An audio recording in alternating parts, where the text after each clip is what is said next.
Hi అండి, నమస్తే. నేను మీ Sravanthi. Welcome to Sravanthi foods.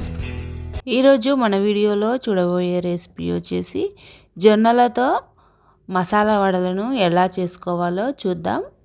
ఇలా చేసుకున్నట్లయితే టేస్ట్ చాలా బాగుంటుంది. ఇలా ఏదో ఒక రకంగా చేసుకొని తిన్నట్లయితే ఆరోగ్యానికి చాలా మంచిది. తప్పకుండా ఓసారి ట్రై చేయండి. ముందుగా ఇలా బౌల్లోకి 1 కప్పు వరకు జొన్నలను వేసుకోవాలి. ఇలా 1 కప్పు, ఆ తర్వాత మరొక కప్పు వేసుకోవాలి. ఇందులోకి వాటర్ని పోసి నీట్గా కడుక్కోవాలి. ఇలా ఒక 2-3 సార్లు కడుక్కున్న తర్వాత ఇందులోకి ఫ్రెష్ వాటర్ని పోసి ఒక 8-9 గంటల సేపు నానబెట్టుకోవాలి. ఈ జొన్నలు గట్టిగా ఉంటాయి కాబట్టి కనీసం ఒక 8-9 గంటలైనా తప్పకుండా నానాలి. ఆ తర్వాత జొన్నలను మిక్సీ పట్టుకోవడానికి 1 గంట ముందు ఇలా పప్పును ఇలా 1/4 కప్పు పెసరపప్పును ముందుగానే నానబెట్టి పెట్టాను.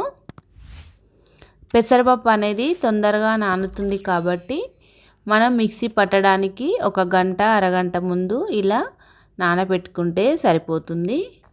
చూడండి, జొన్నలు కూడా చాలా బాగా నానాయి. ఇప్పుడు ఇందులో ఉన్న వాటర్ అన్నీ వంపేసి ఇలా ఒక చిల్లుల గిన్నెలోకి వేసుకోవాలి. ఇందులో ఉన్న వాటర్ అన్నీ కిందికి ఇలా వడగట్టేలాగా వేసుకోవాలి. ఆ తర్వాత ఇలా మిక్సీ జార్ తీసుకొని ఇందులోకి 1 స్పూన్ వరకు ధనియాలను వేసుకోవాలి. అలాగే 1 స్పూన్ జీలకర్ర, అలాగే ఒక 3 పచ్చిమిర్చీలను ఇలా తుంచి వేసుకోవాలి. ఒక 3 ఎండుమిర్చీలు, ఒక 5-6 వెల్లుల్లిపాయలు, రుచికి తగ్గట్టు సాల్ట్. ఇలా వీటన్నింటిని వేసుకున్న తర్వాత వీటిని మిక్సీ పట్టుకోవాలి.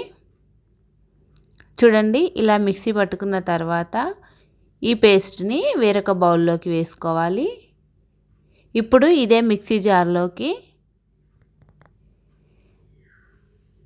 జొన్నలను వేసుకోవాలి. వీటిని ఒకసారి మిక్సీ పట్టుకున్న తర్వాత చూడండి, ఈ విధంగా పేస్ట్లా వచ్చేలా మిక్సీ పట్టుకోవాలి. మరీ ఎక్కువ వాటర్ పోయకుండా ఈ కన్సిస్టెన్సీలో ఉండేలా చూసుకొని మిక్సీ పట్టుకోవాలి. ఆ తర్వాత ఈ పేస్ట్ని ఇలా బౌల్లోకి వేసుకోవాలి.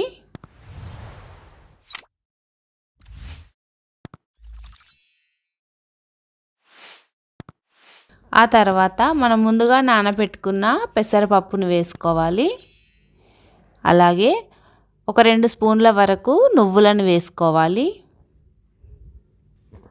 అలాగే కొద్దిగా కొత్తిమీర, కరివేపాకును సన్నగా తరిగి వేసుకోవాలి. ఇప్పుడు వీటన్నింటినీ బాగా కలిసేలా కలుపుకోవాలి.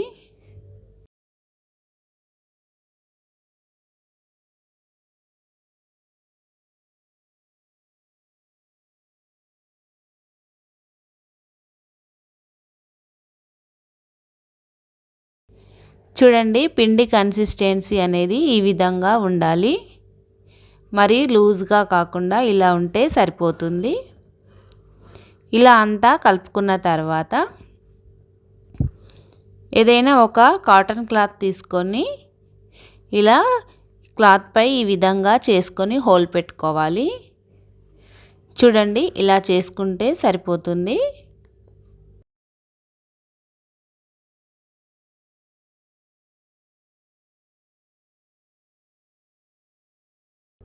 ఇలా చేసుకున్న వీటిని స్టవ్ పై డీప్ ఫ్రైకి తగ్గట్టు ఆయిల్ పెట్టుకోవాలి.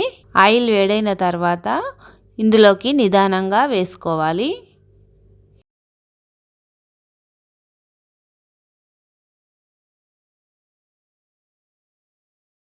వీటిని 2 వైపులా బాగా కాల్చుకోవాలి.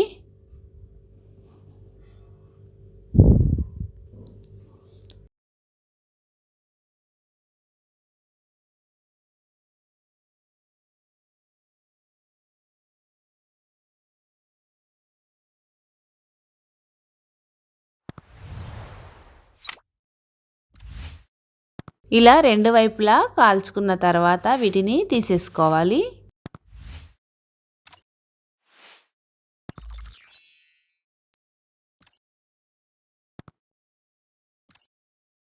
ఇదే విధంగా అన్నీ చేసుకోవాలి.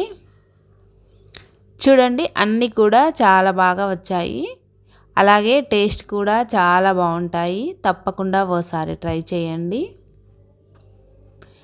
ఆరోగ్యానికి ఎంతో మేలు చేసే ఈ జొన్నలను ఇలా వడల్లా కానీ ఆరోగ్యానికి ఎంతో మేలు చేసే ఈ జొన్న వడల రెసిపీ మీకు నచ్చినట్లయితే మీ ఫ్యామిలీ అండ్ ఫ్రెండ్స్కి షేర్ చేయండి. మన ఛానల్ని సబ్స్క్రైబ్ చేసుకోండి. Thank you for watching.